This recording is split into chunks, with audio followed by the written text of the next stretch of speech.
Hello and welcome to our podcast Hearts Histories. In this 5-episode series, I'll be speaking to 6 older and old LGBT plus people who live in Shropshire, Telford and Wrekin, and reflecting on how their lives and experiences have made them the person they are today. This is available in both video and audio, so if you're currently watching and would rather be listening, head to any of the podcast apps and search for Embrace Inclusion to find our channel. Or equally, if you'd rather be watching this series, then our YouTube channel is Embrace Inclusion. Or head to the website lgbtsand.com to find it. So, on to the show. This episode's guest is Betty Halford. Betty is 95 years old, having been born in 1929. She lives in Shrewsbury and identifies as lesbian. She shares memories of unexpectedly falling in love with a woman in her 50s and having been involved in the Greenham Common Women's Peace Camp, and then latterly becoming one of the founding members of SAND. We hope you find this episode really insightful and that after listening to the conversation, you'll be better able to understand the older and old LGBT plus people you interact with as part of your work. This conversation includes frank discussions about death and dying, so if that's something you're uncomfortable with, it might be worth checking out our other 4 episodes instead. Well, welcome to the Hearts and Histories podcast, and welcome Betty Halford. Thank you for joining us. Thank you so much for being here. To be here. Let's go back. So where did you grow up, Betty? Oh, I've travelled the world in being born, I think. I was born in Swansea of Scottish parents, and I've lived all my life in England. All over England? Or No, well, mainly around the home counties. Yes, yeah. Until I moved up here in 1999. And was childhood happy? Was it, Oh, that's such a difficult question. The early years, yes. But not latterly. No, I had big trouble with my mother, conflict, and it's interesting, really. She was of a generation who thought that men were the only thing to have, and she desperately wanted a son, and ended up with 3 daughters. So she turned me into the boy, which was very cleverly done and very effective. And everything I did was to please her, because if I was behaving like a boy, that was good. So if I climbed a tree and fell out, that was very, very nice for her. For her, yes. But, I think that's the whether key that phrase ultimately there. had any bearing on my identification of lesbian, I doubt. I don't think so. But I did make a very good boy. So you mentioned that you identify as lesbian now, but that wasn't always the case. No. So what about some of those early relationships that you remember? Early lesbian relationships? No, early, I didn't have any. Early. I didn't. I trained as a veterinary surgeon, and there were 80 men in my year and 3 women, and I didn't feel comfortable at all. I didn't have any boyfriends or men friends. Through being a vet, I had to go and work in the vacations with a veterinary surgeon. We had to put time in, and while I was doing that, I needed digs, and the vet who had agreed for this to happen lived in St Albans, and I had a friend who lived in Harpenden, who knew somebody who would give me bed and breakfast, and she had a cousin called Oliver, and subsequently he came up from Folkestone where he lived, and for the person I was living with was called Phil, and she had 2 little boys, and one of them had a birthday, and Oliver happened to be coming up to London for an exam, so he came for the weekend, blah blah, and we met, and it was like some enchanted evening across a crowded room. So we took to each other. We didn't fall in... Well, I didn't fall in love, but it was just nice to be around with a guy I could be a boy with, because we both had motorbikes. We used to go out and have fun like that. He liked walking in the country. He enjoyed our relationship on a more of a boy basis, really. It was extraordinary looking back, but that seemed normal, seemed okay. So that was how it was. Yeah. And subsequently, and both the families thought we were lovely, made for each other, so there was huge pressure to get married, which we did. And had a couple of girls. Some few years later, we lasted 30 years. And so, what was that marriage like then? It's to me, it sounded. Everybody thought we were the perfect couple. The only thing that was wrong was the sexual side of it to me, and I think probably frustratingly to him.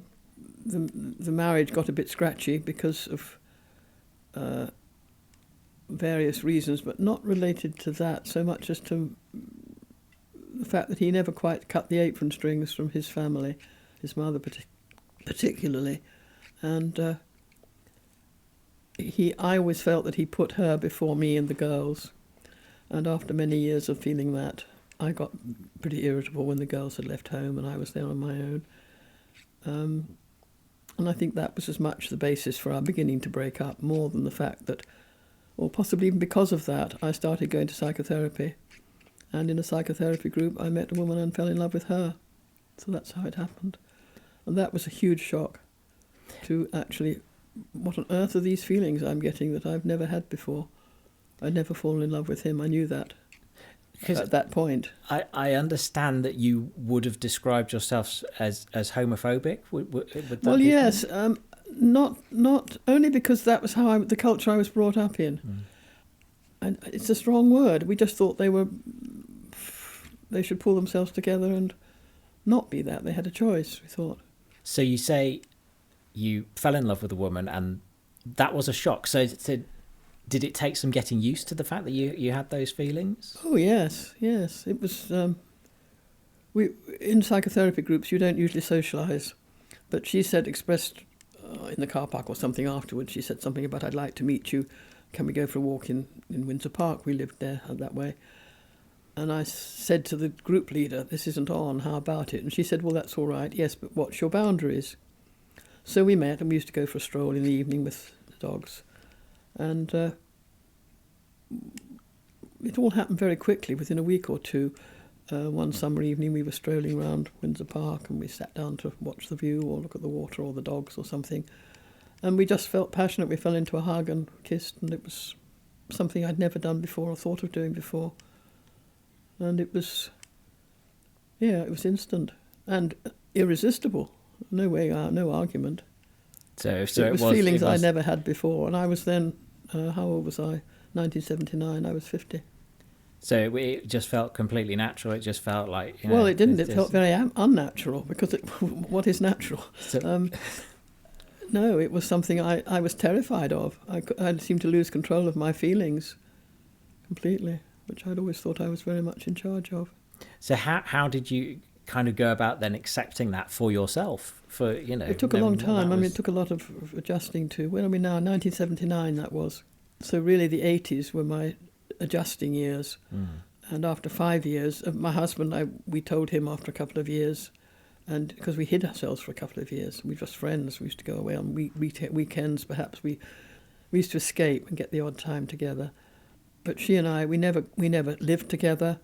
We went on holiday together and we saw each other in the daytime for a good 5 years. And then when I moved to London in 1984, separated and moved up to London, to Ealing, the stresses got too difficult. I was free and she no longer was. She still wasn't. And we split more or less amicably, but not entirely.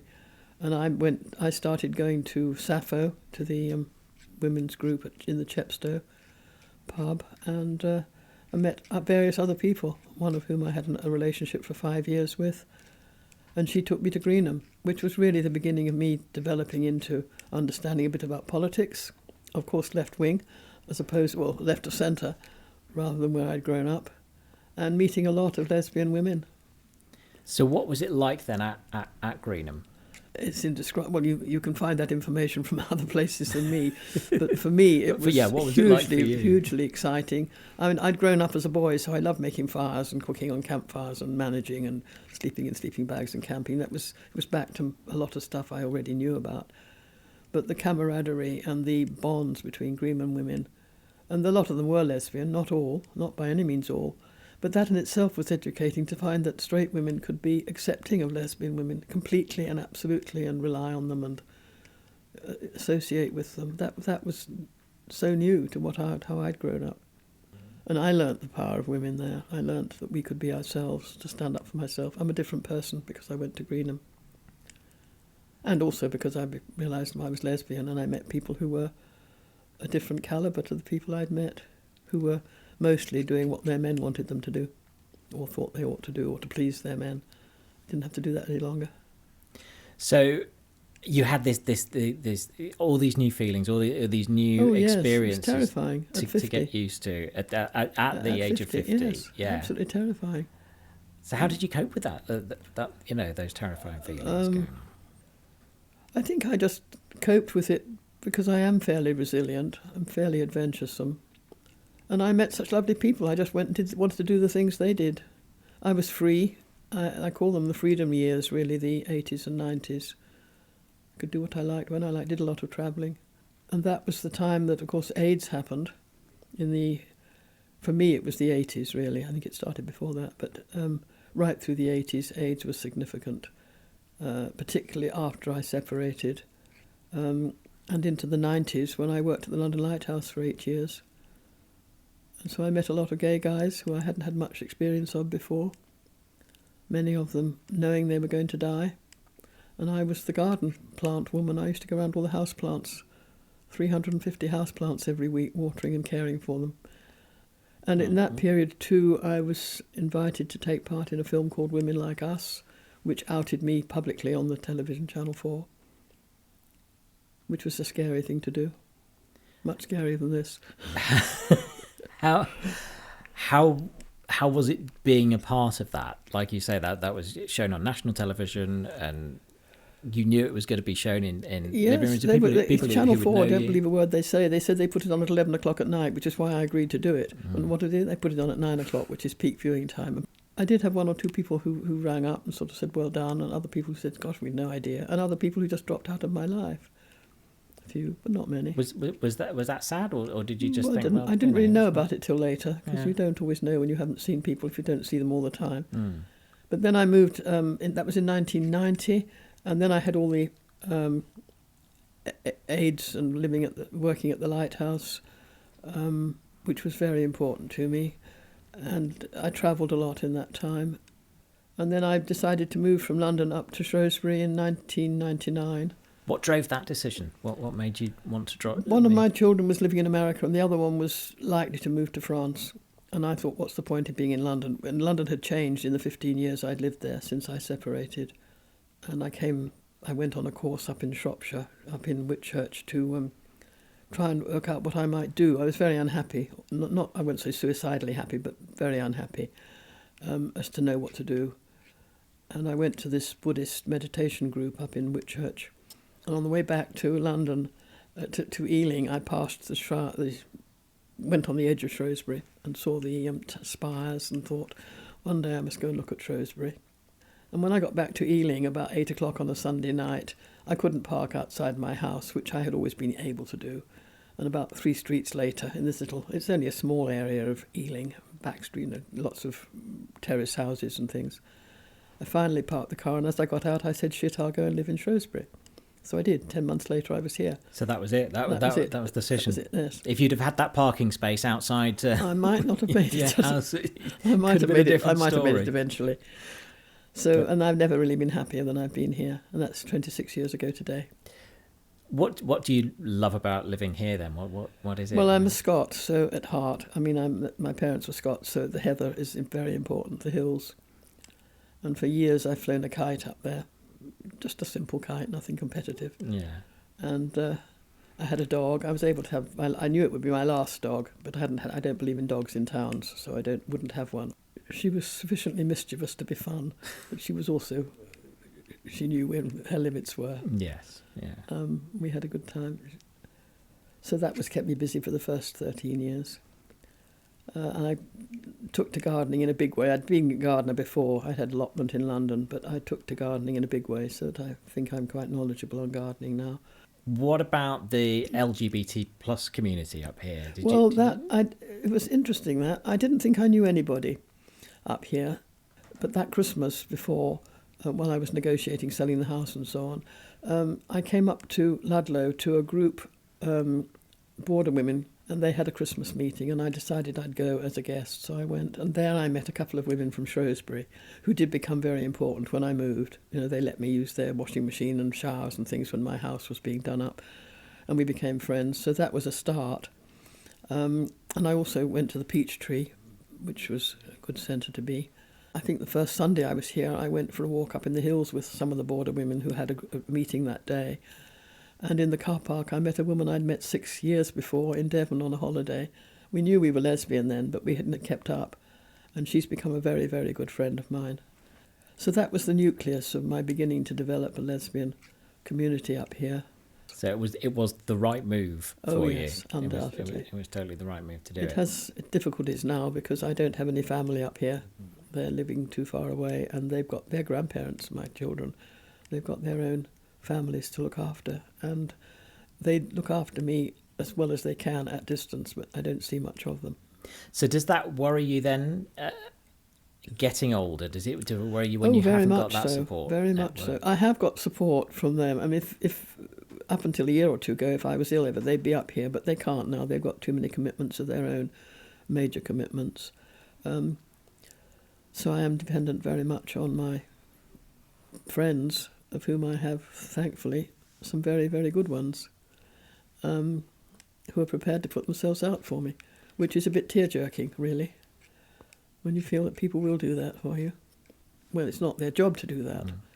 But friends, real friends. But that's real friends, isn't it? That's real friends. That's and lovely. I hadn't really had friends I could rely on like that until I came to Shrewsbury. Betty, you've been involved with Sand pretty much since the beginning. What does it mean to you to be a part of it? Yes, I came across Sand through a general interest in ageing, I suppose, and being lesbian, and through, I don't know what the contact was, but there was a film shown called Gen Silent, which means the generation silent. I have trouble with the word gen, it's very American. But I went along to it, and it grabbed me quite a lot about what was said there. And Sue and Sal were there as well, and gradually from that Sand evolved. So I was involved with Sand from the very beginning, part of the action group. Very proud to have been there for right up to where it is now. What has been achieved is enormous. Because of Sand, I started doing a lot of research into care homes and care places and thinking about it. And the line I used to take if I went round somewhere was, thank you very much for showing me what you do. I identify as lesbian. Can you tell me what training you give your staff about homosexual people who may come into your care? And the first reaction I got was shock, horror. We need to address this. And that was somebody who's become very important in Sand since, very helpful. But it was just that remark that got him off the ground. So it was something that hadn't really been so I started to use about. that. Yeah. No, that was I started to use that in going round places and talking to people. I used to say, I identify as lesbian. How do you train your staff? And they didn't think about it, didn't know about it. So it was kind of a way in. What training would you say they should be giving staff then? A recognition of the fact that we aren't all the same. This business is where we treat everyone the same. They've got to change that. Do you think about the future? Do you think about, Yes. You know? But I always thought it would work out. I didn't expect to live so long for a start. I had a heart attack 13 years ago, and I thought that was it. I'm lucky if I lived a couple more years. And then since then I've been identified with something called myasthenia gravis, which is an autoimmune condition. So I've been going steadily downhill, and that's catching up with me now. So until those things happened, I wasn't very worried about ageing. And I do use a care agency now. I have to, not a lot, but I know at least 15, 20 really lovely carers. I only have about 4 hours practical help a week, and that's more for shopping and housework than for actual caring for me, because I can still do my own. And at night, somebody comes in every night just to see I'm okay and still alive, which my daughters want. I don't. It disrupts my evening completely. I hate it, but I have to do as the children say. But the staff all know. I can leave photographs up. I can talk about my girlfriends or going to Greenham. I'm educating them all about Greenham then, because most of them have never heard of it. I can talk about working at the lighthouse. And that's the difference. They all know about Sand. Yes. They can't always remember what it means, but they know what it means. But they know what it means, yes. and you can have those conversations. And that's everyone in that care home gets that training. So have you made provisions for the future? Well, I hope to stay in my own home with care. That's the idea. But whether I will be able to, more and more care. I'm hoping to die before that. I'd like not to wake up tomorrow morning. That's where I've got to now. Just go to sleep, not wake up. But you say that would be the preferred option rather than suffer yourself. Is that I'm what not you talking mean? about suffering. I'm thinking of not physical suffering. I'm thinking of mental suffering, mental stress. And I don't want to run a home anymore. I don't want to be the one who takes all the decisions, works out if there's a burst pipe, I've got to sort it out. I don't want to do that. I'm too tired. I get up in the morning, it takes me 2.5 hours to get myself to feel human. Literally. Several minutes to get upstairs. I still can get upstairs. And to sort out the clothes you're going to wear. And it's just too much. Don't want to do it. I'm 95, which in some ways feels like 75 to me, mentally. And I still think I can imagine what I would like to do, but I can't do it. So is that frustrating? That's very frustrating. Yeah. I'd love to fly the kite, but I doubt I could do that now. Do you have things like power of attorney set up? Oh, Lord, yes. Yeah. That was done when I was 70 or less. And both my children have got it, and they're only 60. Yeah. We strongly believe in that. It's been an absolute pleasure speaking to you today, Betty. Thank you so much for being with us on Hearts and Histories. Thank you so much for your time. It's been very interesting. It has made me reflect on how important being lesbian has been to me in my life. It's been difficult at times, but it's been enlivening. Thank you for listening to this episode of Hearts and Histories, brought to you by the Shropshire Rainbow Film Festival and Embrace a Culture of Inclusion. If you haven't already, please check out the other 4 episodes of this series, which are available to watch and listen to. And if you found the content useful, we would love it if you could share it with other individuals and service providers who work with older and old people. If this has inspired you to make your own provision more inclusive to LGBT plus people, then head to lgbtsand.com to see more of our resources. These resources have been split into beginner, intermediate and advanced, and each resource includes an indication of how much time you need in order to get value from it. So whatever stage of the inclusion journey you're on, and however long you've got, these resources can help you to embrace a culture of inclusion.